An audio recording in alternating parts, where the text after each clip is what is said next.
Ақсұлу. Ол кезде жайдары жаз еді. Жазық далада самал желмен қоса тербелген екі ғашық дарияның бойында тағы кездесті. 17 жастағы Ақсұлудың көркіне көз тоймайтын.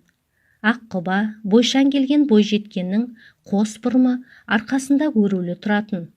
Өзі сүйген ер жігіттің қолынан ұстап, тұрмысқа шыққалы жүр. Жігіт жақ қыздың қалың малында өтеп қойған. Құттық орнына қондырамын деп жүргенде бір оқиға орын алды. Бұл Ақсұлудың өмірін басқа арнаға бұрып жіберерін ешкім де білмеген еді. Ол кездері қалтафон түгілі үй телефоны да жоқ. Қыз бен жігіттің кездесуінде өзіндік сыр бар. Әдеттегіше келіскен уақытта кездесетін жерге бұл жолы Ақсұлу ерте келді. Әр көрісудің алдында жазық даланың құшақ гүлін қолға уыстап алып, алдынан шығар ер жігіт жоқ.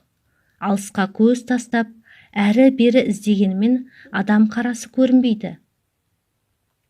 Мүмкін емес, деді іштей. Иә, жүрегім сезеді. Бір жағдай болған болар. Арада өткен бірнеше сағатта қайталана берген сөздер осы еді. Күн ұясына батып, кеш түсіпті. Бұдан әрі ұзақ күте алмайтын білген ару амалсыздан үйіне оралады. Қараша үйдің алыстан көріне бергені сол еді. Зар жылаған анасының дауысы еміс-еміс естіледі. Апырмайлап үйге асыққан бойжеткенді суық хабар біраз есеңгіретіп тастады. Сенер емес, кеше ғана болашаққа бірге арман қуып, қол ұстасып, бақытты сәтке куә болған болашақ жары дүниеден озыпты. Небәрі 20 жастағы жас жігіттің ажалы қадақтан келген екен. Амал не? Көнбеске шара жоқ. Тірі адам тіршілігін жасайды деп жүргенде Ақсұлудың үйіне шақырмаған қонақтар келеді. Ол ер жігіттің апа жеңгелер еді. Қайғылы оқиғаға жүрегіміз қарсы айырылып барады, бірақ өмір жалғасуда. Сіздерге әкеліп берген қыздың қалың малы бар. Болашақ күйеуі ажал құшты. Дегенмен ізінен ерген інісі бар. Соған Ақсұлуды әмеңгерлікпен алып беруге келдік, деді сол қонақтың ішіндегі ең үлкені. Бетін қыржын басып, жасы едәуір кәрі болғанымен қимылы ширақ. Қатулы қабағымен бір рет қана сөйледі. Оған қарсы келуге ешкімнің де шамасы келмейтіндей. Барлығы басын изеп иә десті. Тек бір ғана адамның санасы жоқ деп сайрап тұр еді. Бәрібір оны елер ешкім жоқ. Отыр, деді қатулы дауыспен әлгі әжей. Қаз қатар тізіле жүрген түйе керуен. Шөбін күйсеп, маңғаздана жүргенімен топырақ бұрқырап, алысқа сағым болып кете барды. Анадай жерден қараша үйдің қарасы көрінді. Күннің шыжығаны соншалық шөлде қысып барады. Манадан бері үнсіз келе жатқан Ақсұлудың да таңдайы кеуіп қалған.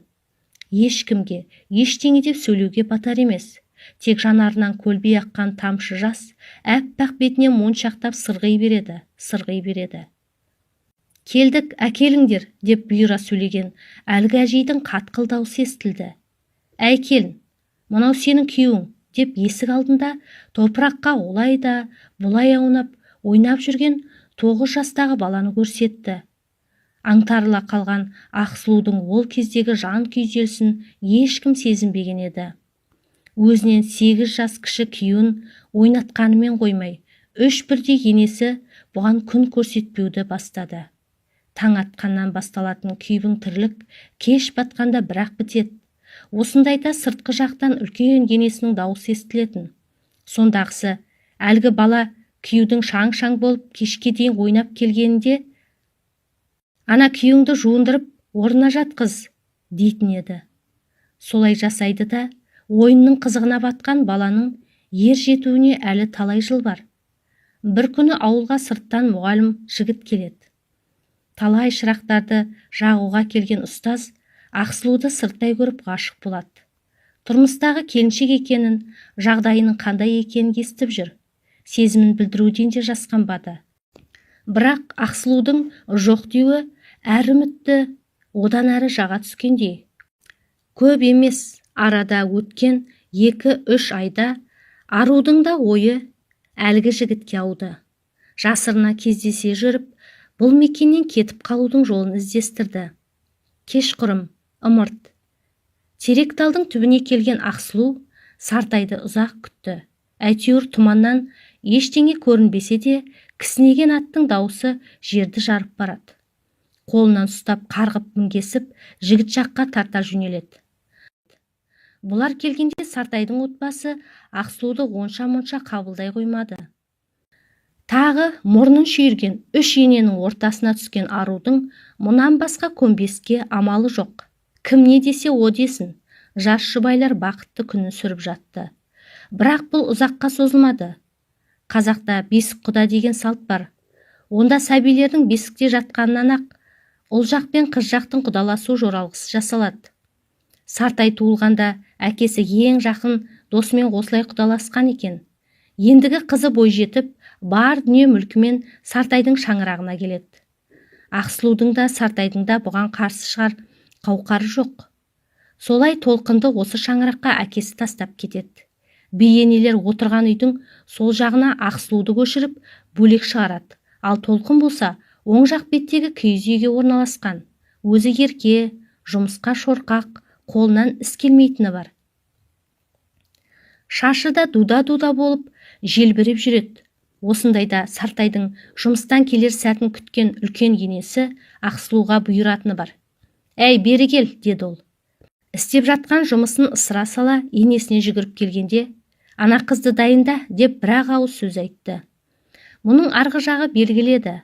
Қарашайдың оң жағына қарай беттеп, толқын отырған киіз үйге кірді. Айнала ығып жатыр. Ақ көйлегін әрі-бері желбіретіп толқын жүр. «Мұнда кел», деді Ақсұлу нәзік даусымен. Әлгі қызда үн жоқ. Жас балашы жүгіріп келіп, оның қасына жайғасты. Жүрек шіркін қызғаныштан өртеніп жатса да, толқынды жуындырып, шашын тарап, қос бұрымын тастай ғып өріп берді. Киімін ауыстырды, айналасын түзеді.